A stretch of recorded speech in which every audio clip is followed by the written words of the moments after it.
Bismillahirrahmanirrahim. Assalamualaikum warahmatullahi wabarakatuh.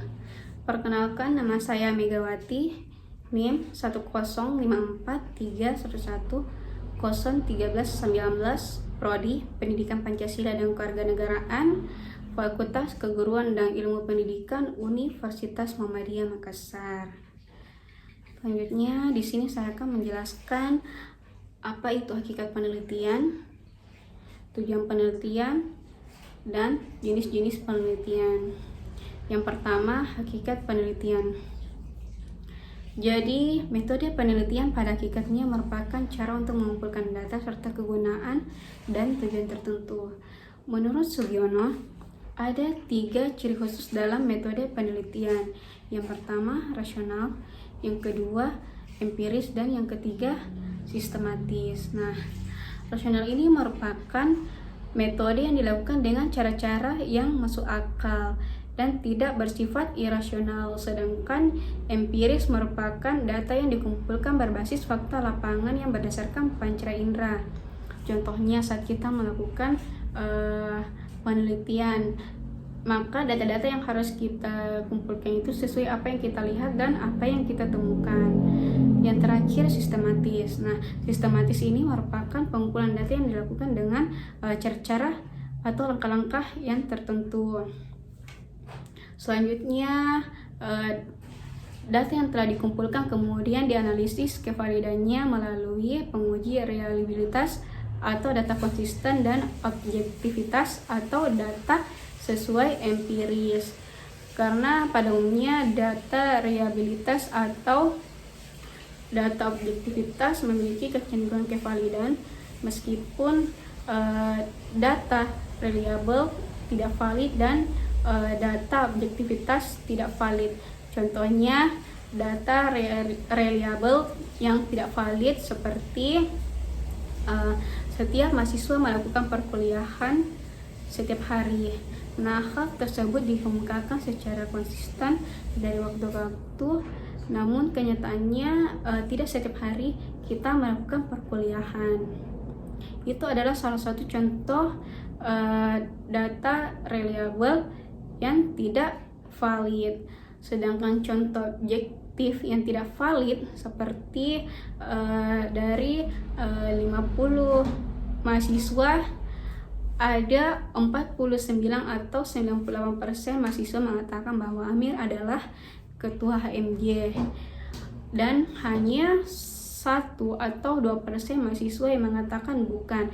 Padahal yang benar adalah yang 1 orang. Nah, itu adalah salah satu contoh data objektif yang tidak valid. Yang kedua, tujuan penelitian. Tujuan penelitian menurut Sugiono tahun 2017 terbagi menjadi 3. Yang pertama, penemuan, yang kedua, pembuktian, dan yang ketiga, pengembangan. Meskipun penelitian tak hanya sebatas itu, tetapi penelitian juga bertujuan untuk penolakan atau antitesis. Nah, berikut di sini saya akan menjelaskan tujuan-tujuan penelitian secara umum. Yang pertama, penemuan. Penemuan berarti bahwa penelitian yang dilakukan merupakan penelitian yang sangat terbaru sehingga belum ada yang pernah membahas tentang yang ingin diteliti tersebut. Contohnya seperti penemuan pengembalian atau pengendalian bolos sekolah yang sangat efektif, penemuan vaksin-vaksin dari penyakit terbaru. Nah, itu adalah salah satu contoh dari penemuan. Yang kedua, pembuktian. Nah, pembuktian ini memiliki makna bahwa penelitian dilakukan untuk membuktikan hal-hal yang bersifat meragukan agar penelitian dapat dipercaya, seperti pembuktian hubungan antar keterlibatan mahasiswa dengan organisasi yang menghambat selesainya perkuliahan. Terus yang ketiga yaitu pengembangan. Nah, pengembangan ini memiliki makna bahwa penelitian yang dilakukan untuk lebih memperdalam pengetahuan yang sudah ada sebelumnya.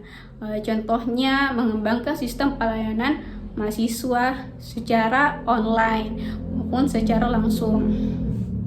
Terus yang keempat itu adalah penolakan. Nah, penolakan di sini memiliki makna bahwa penelitian yang dilakukan untuk menolak pengetahuan yang sebelumnya ataupun menjadi antithesis dari pengetahuan yang telah ada. Contohnya seperti penelitian tentang sistem penindasan atau penelitian tentang sistem penindasan pendidikan. Nah, itu adalah salah satu contoh penelitian dalam tujuan penolakan. Secara umum, hasil-hasil penelitian akan digunakan untuk memecahkan masalah dan mengantisipasi masalah yang ada dalam masyarakat. Yang ketiga, jenis-jenis penelitian. Jenis-jenis penelitian terbagi menjadi dua.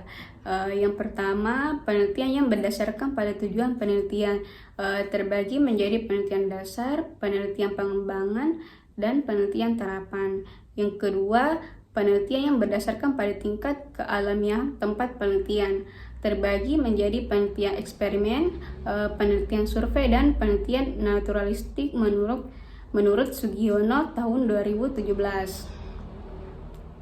Selain itu, penelitian dapat dibagi menjadi penelitian murni atau dasar dan penelitian terapan.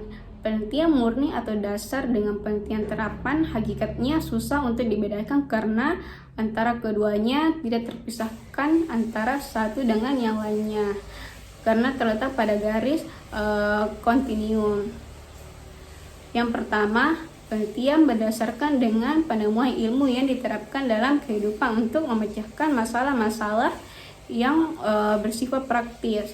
Tujuan utama penelitian ini adalah untuk menemukan pengetahuan baru. Nah, yang kedua, penelitian pengembangan berkaitan pengembangan ilmu yang diterapkan dalam kehidupan untuk memecahkan masalah-masalah bersifat praktis. Tujuan utama penelitian ini adalah untuk mengembangkan produk-produk yang dikembangkan dalam dunia pendidikan ataupun khusus dalam pembelajaran menurut Brock dan Gall tahun 1988. Nah, yang ketiga, penelitian terapan berkaitan dengan penerapan hasil penemuan dan pengembangan ilmu yang diterapkan dalam kehidupan untuk memecahkan masalah-masalah yang bersifat praktis. Tujuan utama penelitian ini adalah untuk memecahkan berbagai permasalahan sosial. Ini menurut Jujun Surya Sumantri tahun 1985. Nah, dari berbagai pendapat tersebut dapat ditarik benang merahnya bahwa penelitian pengembangan hakikatnya merupakan jembatan penghubung dari penelitian dasar dengan penelitian terapan. Hubungan penelitian dasar, penelitian pengembangan, dan penelitian terapan dapat kita ketahui. Yang pertama, penerapan hasil penelitian. Yang kedua, pengembangan produk. Yang ketiga, penemuan ilmu baru melalui penelitian. Selain itu, penelitian dapat dibagi menjadi eksperimen, penelitian survei, dan naturalistik. Pertama, metode penelitian. Eksperimen merupakan metode penelitian yang biasa dilakukan dalam laboratorium dalam kondisi yang terkontrol tanpa pengaruh dari luar. Ini menurut Sugiono tahun 2017. Metode penelitian eksperimen ini memiliki tujuan untuk mengetahui efektivitas dari suatu perlakuan yang diberikan terhadap sesuatu. Nah, yang kedua, metode penelitian survei.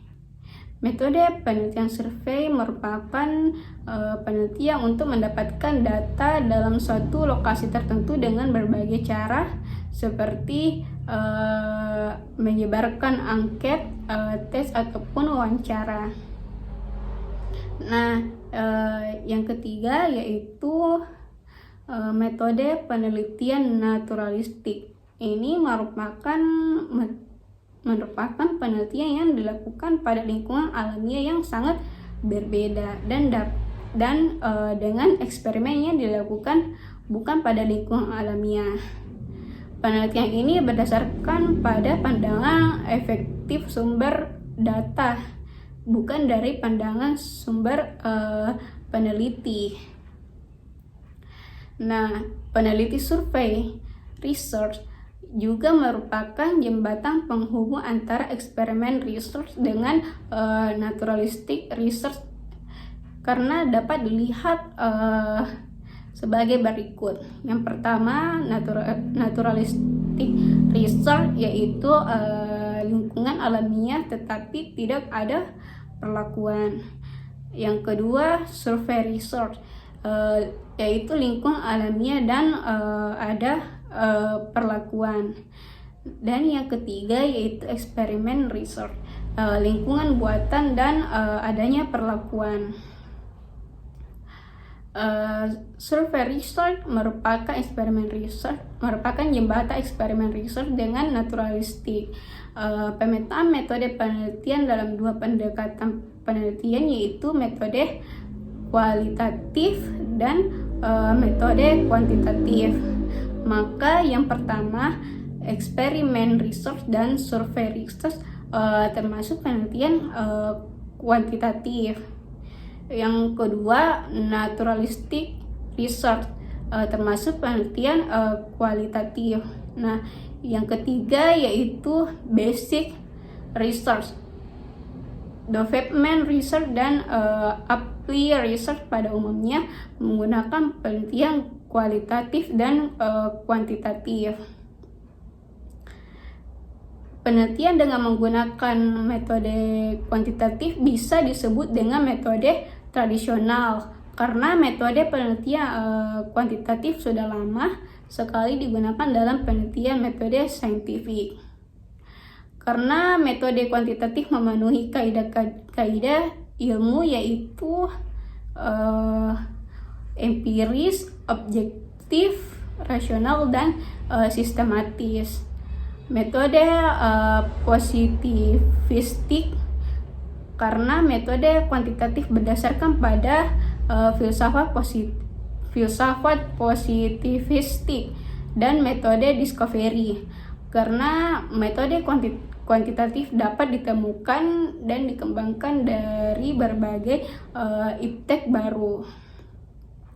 Sedangkan metode kualitatif sering disebut sebagai metode modern, karena metode kualitatif relatif baru dalam dunia penelitian. Metode aristik, karena penelitian kualitatif kurang terpola positif fisik, karena metode kualitatif berdasarkan pada filsafat positif fisik.